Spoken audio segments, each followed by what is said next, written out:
Bom dia, oitavo ano, tudo bem? Hoje estamos na nossa aula de quinta-feira, tá? Portanto, nossa aula 7, tá? E nós vamos começar com a apostila na página 19.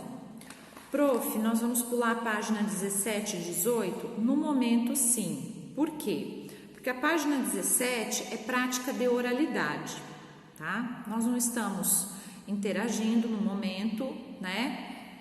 Não estamos em sala de aula e esse diálogo argumentativo, por contra-argumentação, a gente precisaria estar presencialmente juntos para nós realizarmos essa atividade, tá? Então, se caso nós voltarmos ainda nesse bimestre, né? Se Deus quiser, a gente ainda volta, a gente retoma essa atividade aqui, tá? Então, por hora, nós vamos para a prática escrita, tá? Na página 19, que é a dissertação escolar. Então, essa é a nossa aula 7, tá? Hoje é dia 4/6, ok? Então, vamos lá. Dissertação escolar.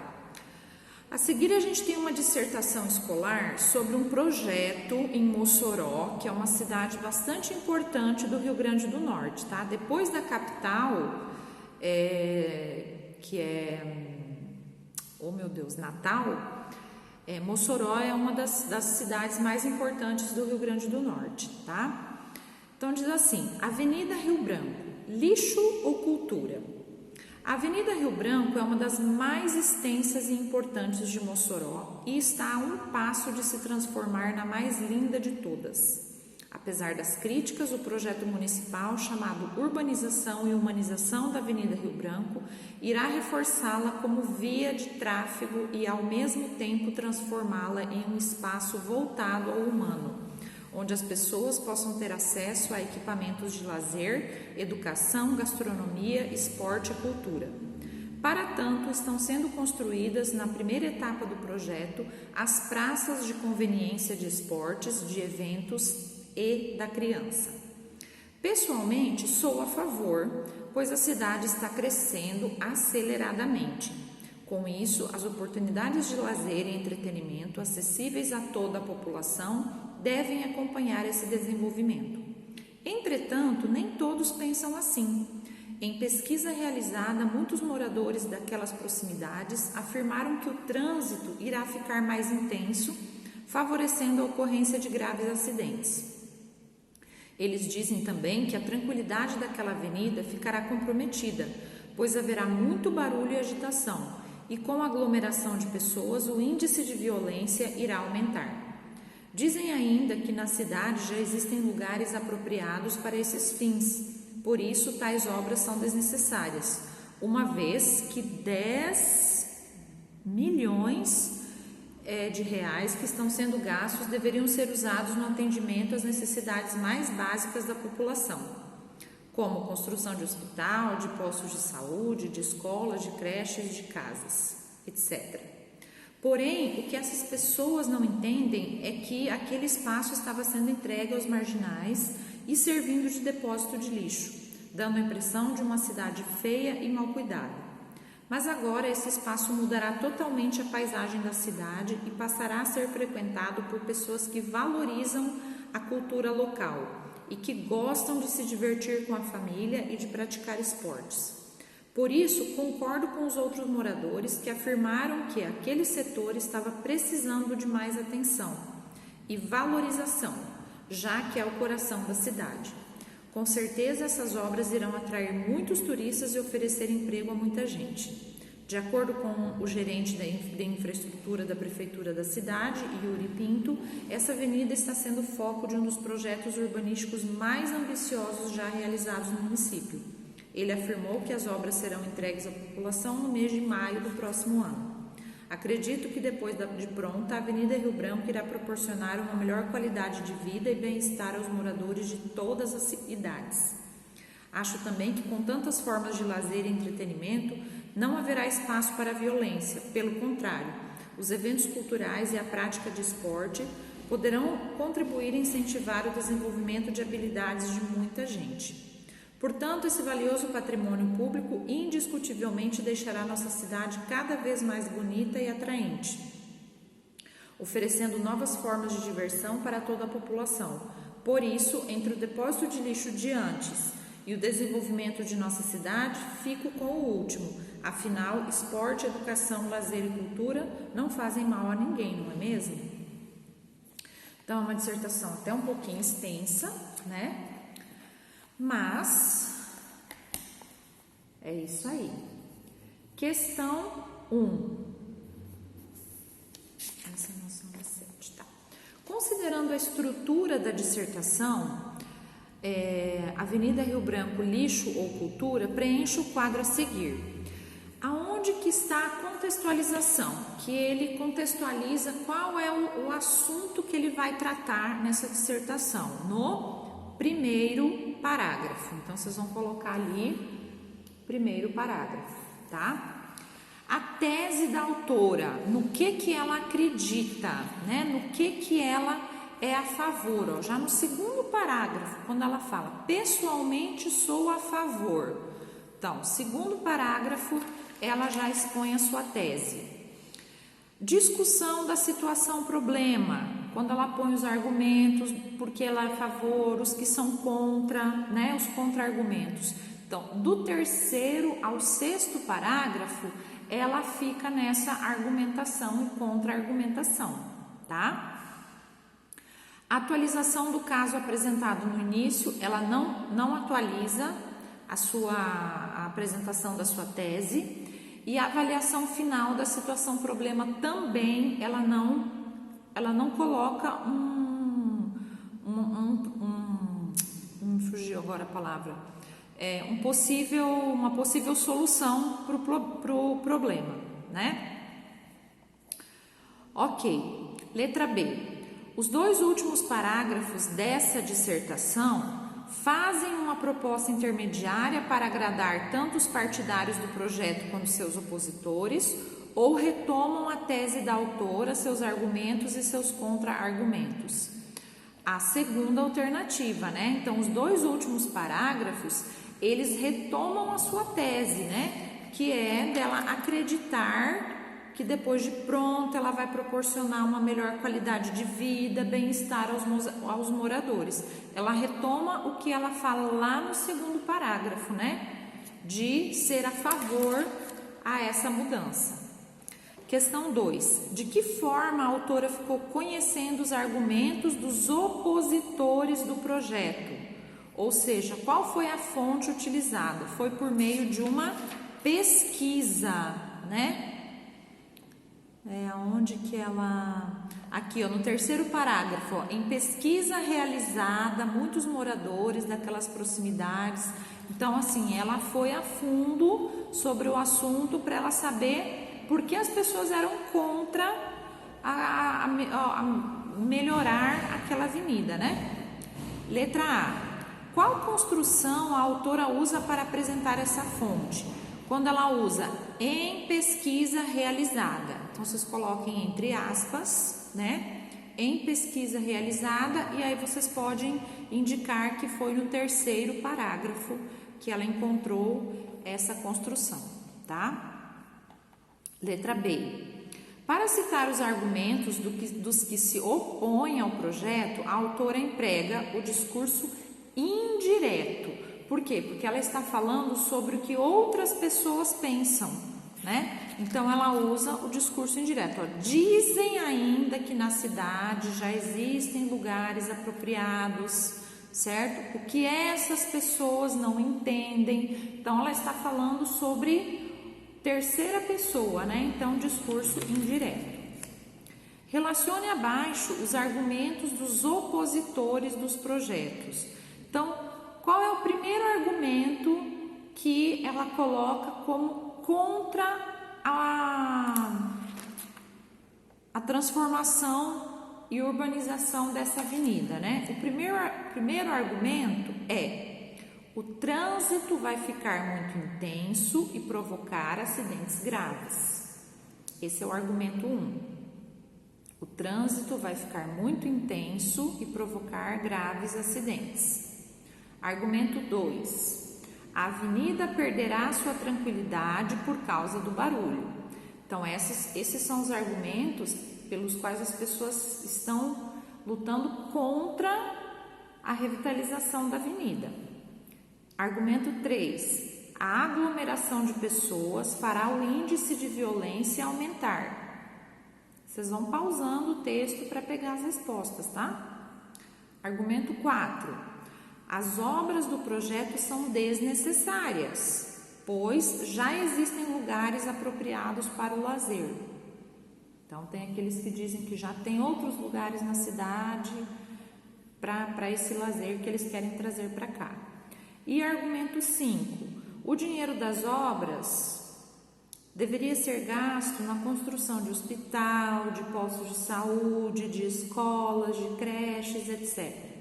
Então, essas pessoas que são contra, elas acham que esse dinheiro deveria ser gasto com outras benfeitorias para a cidade, tá? Depois do primeiro argumento, a autora emprega 2 advérbios para apresentar ao leitor os argumentos seguintes. Quais são esses advérbios? Também e ainda. Então, para ela acrescentar mais argumentos, né, que as pessoas colocam com relação a essas oposições ao projeto, né, são os também e ainda, tá? Questão 5. Associe os argumentos dos opositores do projeto aos contra-argumentos da autora. Então, aqui do lado esquerdo, nós temos os argumentos que são contra e do lado direito tem os contra-argumentos dela.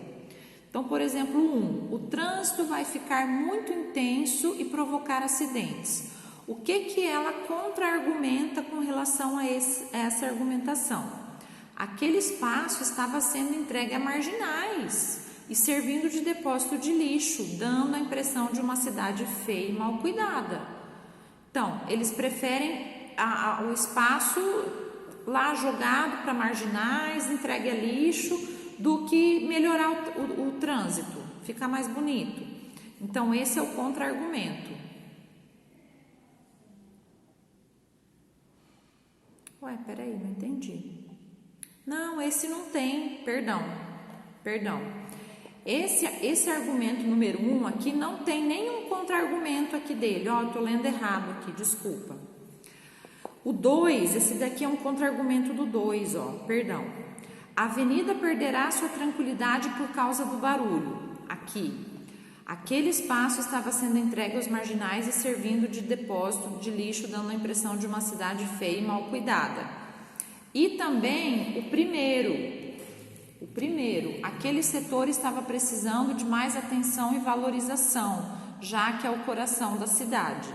Então, esses 2 contra-argumentos se referem ao argumento 2, tá? Então, vocês vão pôr o número 2 nos 2 contra-argumentos. 3. A aglomeração de pessoas fará o índice de violência aumentar. Lá no contra-argumento lá embaixo, ó, com tantas formas de lazer e entretenimento, não haverá espaço para violência. Então, ela contra-argumentou dessa forma, né? Então, essa é a contra-argumentação do 3. 4. As obras do projeto são desnecessárias, pois na cidade já existem lugares apropriados para o lazer. Aí, aqui nós temos 2 contra-argumentos, tá? Que é, ó, essas obras irão atrair muitos turistas e oferecer empregos a muita gente, e esse valioso patrimônio público deixará nossa cidade cada vez mais bonita e atraente. Então, o argumento 1 e 5, ela não teve contra-argumento contra eles, tá? Ela só teve contra-argumento contra o 2, o 3 e o 4. Então, ficou 2, 4, 4, 2 e 3, certo?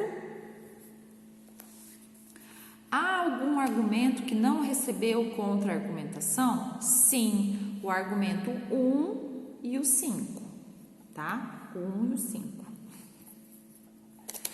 B. Assinale as construções que a autora usa para introduzir seus argumentos. O que eles não entendem é que, né? Ela diz assim, e concordo com os outros moradores que afirmaram que. Então, na forma de ela introduzir os contra-argumentos dela, ela usa essas expressões aí, tá? O que eles não entendem é que, concordo com os outros moradores que afirmaram que, tá? Questão 6. A autora menciona outra fonte além da pesquisa. Qual é? O gerente de infraestrutura da prefeitura da cidade. Então, ela conseguiu buscar informações também através do gerente de infraestrutura da prefeitura da cidade. Então, ela teve acesso àquela pesquisa, que ela tinha conhecimento, e desse funcionário da prefeitura. Letra A. Por meio de qual palavra ou expressão essa fonte é introduzida? De acordo com, né? Quando ela fala lá no texto assim, ó. De acordo com o gerente de infraestrutura. Então, sempre que você vai mencionar o nome de alguém que você quer falar que de acordo com aquela pessoa, segundo aquela pessoa, você usa essas expressões, né? Para relatar as afirmações dessa fonte, o autor usa discurso direto ou indireto? Indireto, né? Discurso indireto. Vamos analisar a maneira como os parágrafos estão relacionados. Faça as atividades a seguir. Questão A. Meu lápis. Questão A. No início do terceiro parágrafo, a autora escreve: entretanto, nem todos pensam assim. Assinale as alternativas corretas. A conjunção entretanto é aditiva? Ela soma? Ela adiciona? Não, né? A conjunção, entretanto, é adversativa. Ela é de uma ideia oposta, adversa, certo? O emprego da conjunção, entretanto, não está de acordo com a norma padrão, porque não estabelece oposição com o conteúdo do parágrafo anterior? Claro que não, né? Quando o entretanto é usado, é justamente para dar a ideia de oposição. E é o que acontece aqui no texto. Tá? Quando ela usa o entretanto, porque ela coloca lá no segundo parágrafo que ela é a favor, pois a cidade está crescendo aceleradamente, né? Oportunidades de lazer. Entretanto, nem todos pensam assim. Então, ali esse entretanto vem justamente para dar essa ideia de oposição. O emprego da conjunção entretanto estabelece oposição com o conteúdo do parágrafo anterior? Sim. Então, a segunda e a quarta afirmativas estão corretas, tá? Estamos quase encerrando, gente. Questão B. Uma paráfrase adequada para nem todos pensam assim seria: nem todos pensam do mesmo modo que eu. Nem todos pensam assim quer dizer que não pensam do mesmo modo que eu, não do oposto do que eu penso, né? Justifique o emprego da conjunção porém no início do quinto parágrafo. Então, lá no quinto parágrafo, nós temos o porém, tá? Por que esse uso foi usado? Do mesmo modo que entretanto. Porém é uma conjunção adversativa, tá?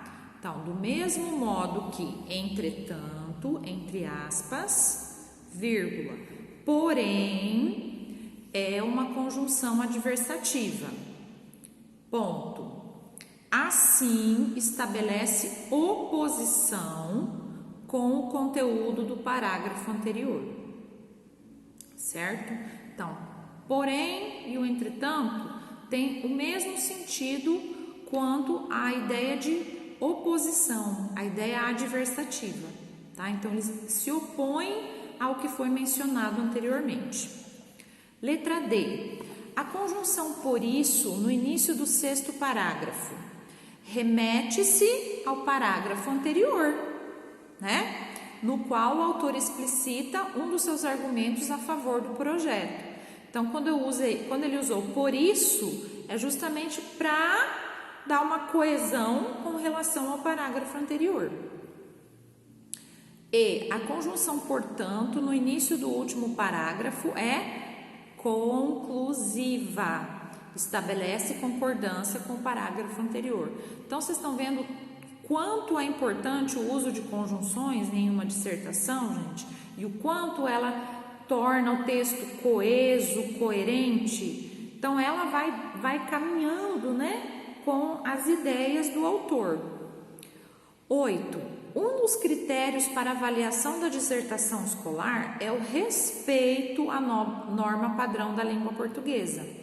Vamos observar se a autora do texto atende a este quesito. No que diz respeito à regência verbal, a frase a seguir está inadequada. Como se explica essa inadequação? Os eventos culturais e a prática de esporte poderão contribuir e incentivar o desenvolvimento de habilidades de muita gente. Então, olha só, o que está inadequado aqui com relação à regência, tá? Então, olha só. Há 2 verbos transitivos que necessitam de complementos diferentes, tá? Primeiro, o verbo contribuir é um verbo transitivo indireto. Então, quem contribui, contribui a alguma coisa, para alguma coisa. Então, ele precisa da preposição. Ele contribui para ou ele contribui com. E nesse caso, não está sendo usado essa preposição, tá? Por isso que ele está dizendo que a regência verbal está inadequada, certo? Incentivar é transitivo direto. Então, teoricamente, o incentivar está correto. Incentivar o desenvolvimento, tá? Mas o contribuir não está correto, tá? Então, como que vocês vão colocar essa resposta? Há 2 verbos transitivos que necessitam de complementos diferentes. Ponto. Contribuir é transitivo indireto e pede a preposição para ou com. E incentivar é transitivo direto. Agora, na letra B, é que a gente vai reescrever essa frase, então, com a regência verbal correta. Então, como que ela ficaria? Então, vocês vão colocar lá: os eventos culturais e a prática de esporte poderão contribuir para o desenvolvimento de habilidades de muita gente, vírgula, e até mesmo incentivá-las a praticar esportes, tá? Então, essa é uma das sugestões, haveria outras possibilidades também de reescrever essa frase, tá? Mas essa é uma das sugestões aqui que a apostila traz, certo? Então, olha só, hoje nós vamos parar por aqui, tá? Na próxima aula, que é semana que vem, tá? Segunda-feira, eu vou passar para vocês o projeto de escrita, tá? Então, aí na semana que vem, na segunda, eu passo o projeto de escrita, que vocês vão ter que fazer de dissertação, tá bom? Então, por hoje, nós paramos por aqui, tá? Página 22. Um beijo a todos, um ótimo resto de semana aí, um bom fim de semana a todos, tá? Bye, bye!